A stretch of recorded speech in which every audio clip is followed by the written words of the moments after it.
Bonjour, bienvenue dans l'entretien sur France 24. Notre invité aujourd'hui est Célia de La Varenne, qui est journaliste pour plusieurs médias français à New York, qui a participé à 7 missions de l'ONU.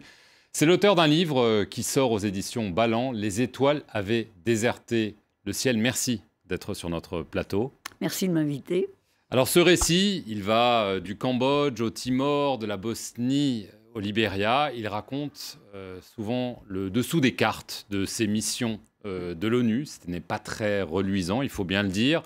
Vous avez notamment été très investi dans la lutte contre le trafic sexuel, contre les abus sexuels dans des zones à risque. Vous parlez notamment dans les 2 chapitres sur la Bosnie et le Libéria. Évidemment, ce sont des choses qui ont beaucoup touché l'ONU ces dernières années, notamment en Centrafrique. D'après vous, une question très simple mais difficile, est-ce que l'ONU se soucie véritablement de cette question? Bon, moi, je vais me faire des ennemis. Non. Non. Parce que si l'ONU s'en souciait, vu le nombre de fois où, à mon petit niveau, j'ai dénoncé ce genre d'agissement, ces abus, je veux dire, on aurait fait quelque chose. Or, on n'a rien fait. Je me souviens, en rentrant de Bosnie, j'étais passé voir le patron des opérations du maintien de la paix, qui était M. Jean-Marie Guéhenno, et je lui avais dit, écoutez, si vous voulez, le programme que j'ai créé en Bosnie, on peut le dupliquer sur pas mal de missions. Et je peux vous assurer, je ne dis pas qu'il n'y aura plus du tout d'abus sexuels, mais en tout cas, ça deviendra beaucoup plus difficile. Il m'a regardé, il m'a dit, ben non, ça ne nous intéresse pas.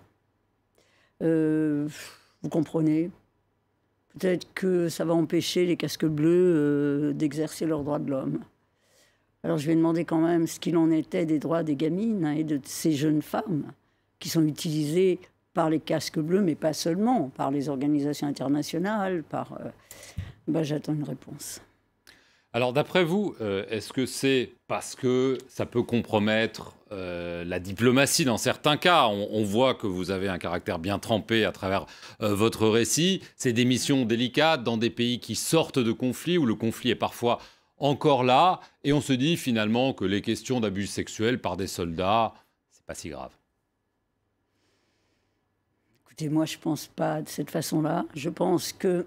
J'ai bien compris, mais est-ce que vous pensez que c'est ça qui suscite ce genre de réponse? Alors je suis pas sûre. Je me suis toujours demandé pourquoi. Alors j'ai plusieurs... je ne dirais pas réponse, puisqu'on ne m'a jamais répondu.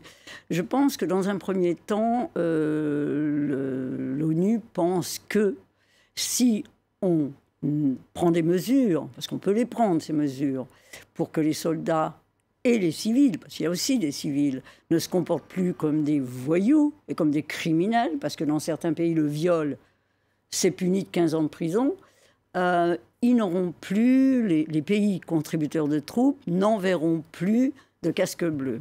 Ce qui me fait rigoler doucement. Parce que pour chaque casque bleu, je ne me souviens plus vraiment de la somme, mais je crois que les pays touchent entre 1 290 $ par casque bleu. Donc quand même, ça rapporte, d'autant que le soldat va être payé 20 $ par mois. Je crois qu'il n'y a pas de volonté politique de combattre ces agissements, mais ce qui, moi, me met hors de moi, c'est que dans ces pays où l'ONU est envoyée pour pour aider ces populations qui sortent de conflits ou de guerres et qui sont complètement démunies, c'est comme si on disait aux casques bleus, de toute façon, ce sont des filles, on s'en fiche. Eh bien non, on ne s'en fiche pas. Alors, il y a 2 choses, comme vous dites. Il y a le fait que vous êtes dans des pays où les abus sexuels, le trafic est développé, mais il y a aussi celui dont profitent les casques bleus. On se souvient qu'il y a eu des cas en République démocratique du Congo. Il y en a encore. Il y en a encore. Tous les jours. Est-ce que vous avez vous-même en mémoire des cas où le scandale a été totalement étouffé par l'ONU parce que ça aurait fait trop de vagues? Ah bah oui. Par exemple. En Bosnie, nous avions... on avait fait un raid dans, excusez-moi, un bordel, et on avait trouvé 2 petites filles, mais vraiment 2 petites filles, 2 petites roumaines de 12 et 13 ans, ou 13 et 14 ans, je ne me souviens plus exactement. Et comme on le faisait d'habitude, c'était au petit matin, on les avait emmenés avec nous et on les avait emmenés prendre un petit déjeuner c'était à Tuzla. Et on les avait emmenés prendre un petit déjeuner dans la cantine de l'ONU. J'étais avec mes flics et tout d'un coup, je vois les 2 gamines qui se cachent sous la table. On se dit, c'est bizarre, et on regarde.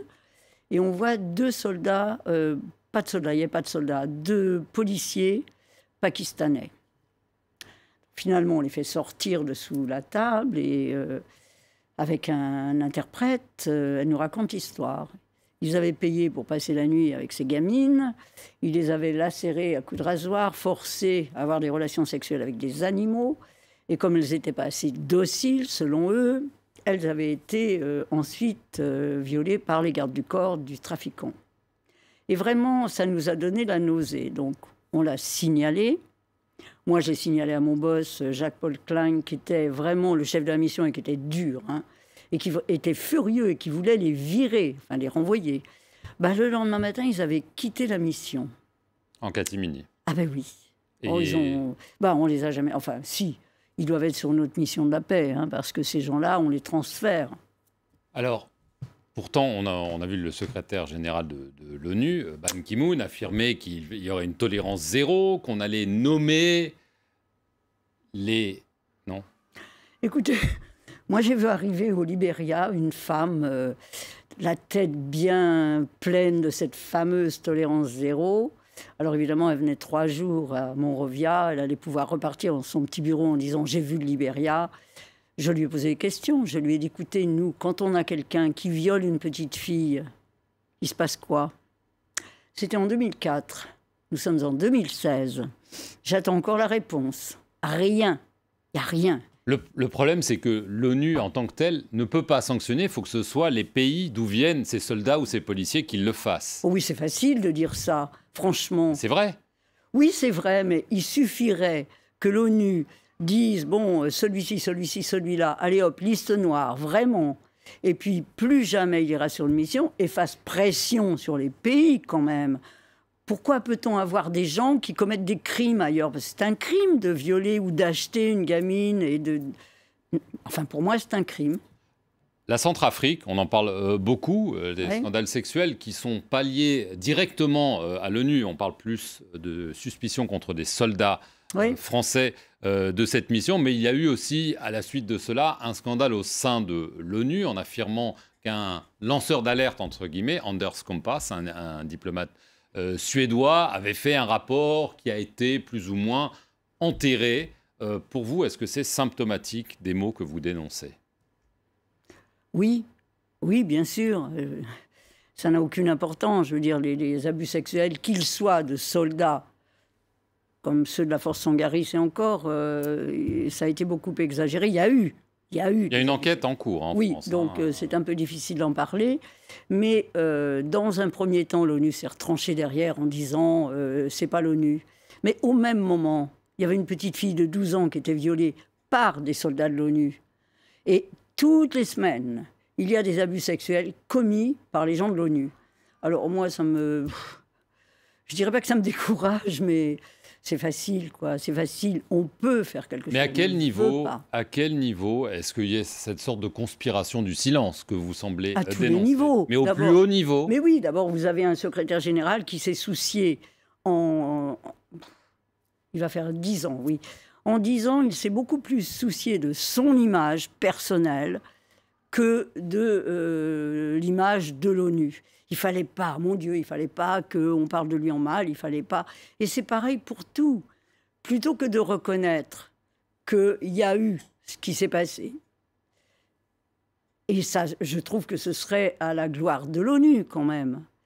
Non, on l'étouffe. On peut faire un parallèle avec l'épidémie de choléra en Haïti. Pendant des années, l'ONU a nié que c'est des casques bleus népalais qui en étaient l'origine. Elle a fini par l'admettre. Là, elle propose 400 millions de dommages. Elle dit que son immunité serait en danger.